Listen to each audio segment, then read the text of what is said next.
host dito. Oo nga. Grabe. Para sa Salamat. iyo, duo, nandito kami to support Barboys. Pero para sa Robinson's Galleria, batiin mo muna silang lahat. Excited na sila kanina pa. Hello, hello sa lahat ng nanonood ng Bar Boys today. Maraming salamat sa pagpunta nyo dito. Sobrang excited na ako na makita nyo yung lahat ng pagod na ginawa namin para sa pelikulang ito. Sana ma-enjoy nyo and I'll see you guys inside. Thank you, Emilio.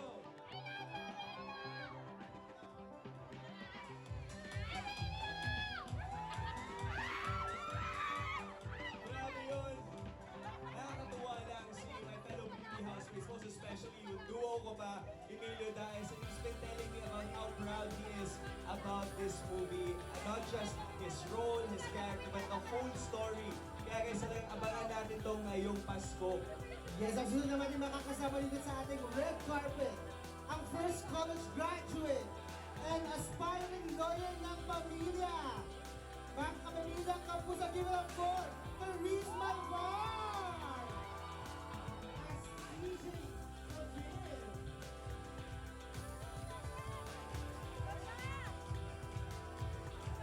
Ayun na nga, Therese Malvar! Grabe si Therese, napaka-busy.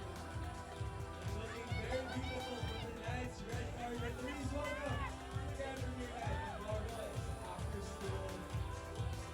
Give it your best smile and please join us after here across the stage. Welcome, Therese. Hi, Therese! Therese, welcome sa grand premiere night ninyo. How does it feel that tonight is the night? Anong gusto mo sabihin sa Robinson's Galleria? Sobrang kinakabahan ako. Sana ma-enjoy natin yung Barboys after school. Congrats to my kids. Ayun, sobrang excited na talaga. What's the message of the film that you want to relay on sa mga viewers na manood ngayong Pasko? Sobrang i-appreciate natin yung mga found families natin in life. Yun talaga yun. How sweet. Appreciate our families. Thank you, Therese, and congratulations. Thank you. Please smile for the cameras. Of course, ito na nga, our no-nonsense and rational girl, it's Sasa Girl! As usual, yes!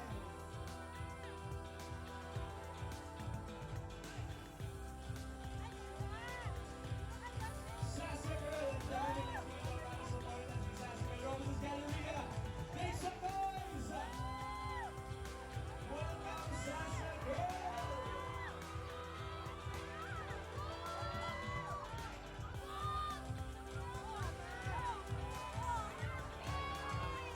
Looking as beautiful as ever, always making an impact sa red carpet. Look at that! Sasa Girl is here!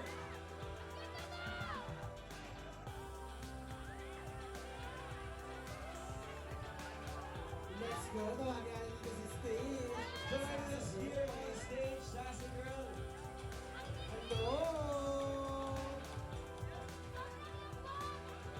Guys, Sasa, bumati ka Sasa. muna. Hello mga anak! Oh my God, ang dami natin tonight, nakakaloka. Salamat sa pagpunta. Yes!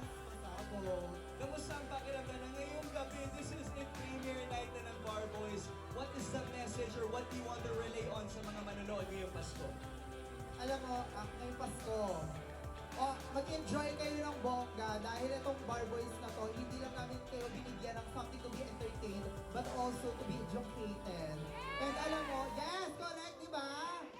Oo, dahil ngayon, hindi lang basta dapat nag-entertain, dapat nagtuturo ng dapat ipakita sa society, right? Dahil, oh my God, ngayong Pasko, hindi ka siya 500. Di ba? At syempre tayo mga Pilipino, we see the silver lining, di ba? That's why kahit masaya tayo, palaban tayo. Ganon. And of course, syempre, alam mo kahapon talagang sobrang, Michael, ay, hello po, ikwento ko lang, kahapon, sobrang ina-anxiety kami, ina-anxiety yung buong team. Pag-video call ko si Direk, sabi nila na parang, kabado kaming lahat kasi sobrang ganda nung unang Bar Boys. mataas ang standard for us. And of course, seryoso ang film na to. And of course, sa role ko naman, seryoso ang magiging role ko dito. Yes! Itatayo ko ang bandila ng mga kabaklaan. May mga bakla ba dito? Yes! Bagamat seryoso, meron pa din ka-dog show. Sing lang, sobrang dog show dito. Oo. So yes, magsama-sama tayo mamaya and celebrate. Celebrate lang natin ang Pilipinas. Salamat! Wow! Thank you. For that beautiful answer, Sasa. Yes. Pinaghandaan mo talaga. Diba? Nandito ka kasi. Ala! Ayun, binabakuran. Thank you. Congratulations. Please smile again for the camera. Yes, and of course, ang one-of-a-kind performer and the game-changing wife of Atty. Toran Garcia. Mga kapusa, give it up for Glyza de Castro!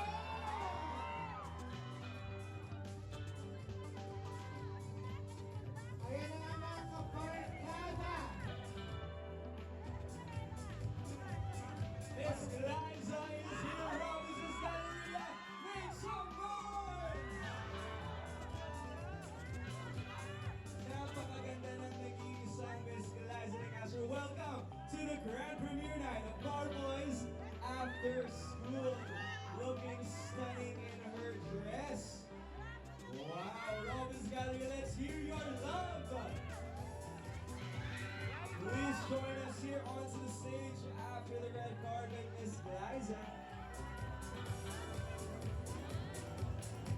Hi!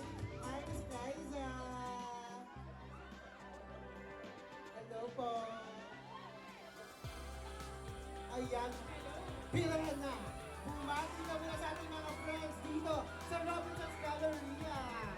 Happy Sala! Pero hindi ako asawa ko isa sa mga bar boys na OG. Makikita po natin kung ano na ang naging buhay nila after nila gumraduate. At kung anong klaseng asawa ba si Jazz. Mapapanood mo yan mamaya. Excited na ba kayo? Yes, ako rin excited na. Ate Glay, congratulations on this film. Matanong ko lang, why is it timely na dapat panoorin natin ang Bar Boys ngayong Metro Manila Film Fest? Well, bukod sa may entertain kayo, marami kayong matututunan. Sino ba dito ang nag-aaral pa? Sino dito ang nakagraduate na? Kasi ang daming challenges na pinagdadaanan, lalong-lalo na ang mga estudyante. So isa to sa mga magbibigay ng inspirasyon sa inyo upang mas lalo niyo pang pagbutihan kahit na mahirap.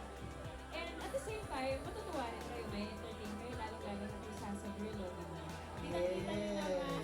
Ayan na, ang dalawang naggagandahan. Marami kayong matututunan sa kanya this time. Yes? There we have it. Thank you, Ate Glay. Not just entertain, but to also educate. Napaka-importante yan. Congratulations, and please smile for the cameras here on stage. Ayan, of course. Ang susunod naman ng mga kasama sa ating red carpet ang palabag at walang inaakasan bilang isang labor leader. Benedict Ramos!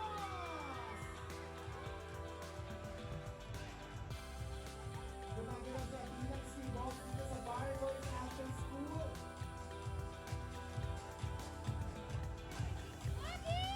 Once again, Benedict Ramos. Robinson's Gallery, let's hear it for Benedict! Welcome, Benedict, to the grand premiere night of Bar Boys After School. Looking dapper in his suit. Please join us here on stage. How are you feeling? Batiin mo muna ang Robinson's Galleria. I feel so lost. Hindi ko alam saan pupunta. Excited kasi. Sobrang excited ko. Actually, excited din ako kasi kasama ko din dito yung Bar Boys, the musical, na manonood din ngayon. And I'm just so happy to be crossovering this film. From musical to film. Never raining only in care. Yeah. And tama ka, you said it's a crossover. We saw some of the guests from the musical. How does it feel na itong story ito napaka-importante?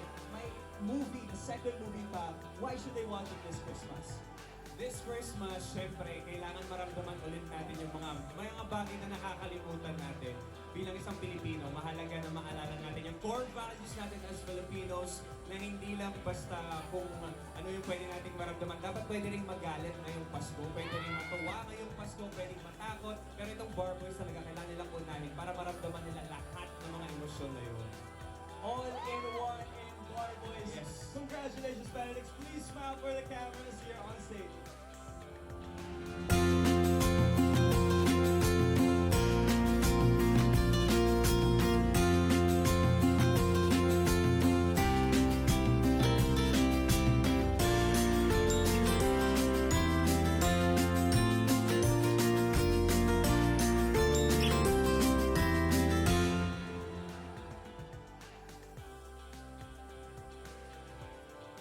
Of course, ang next naman dito sa ating red carpet,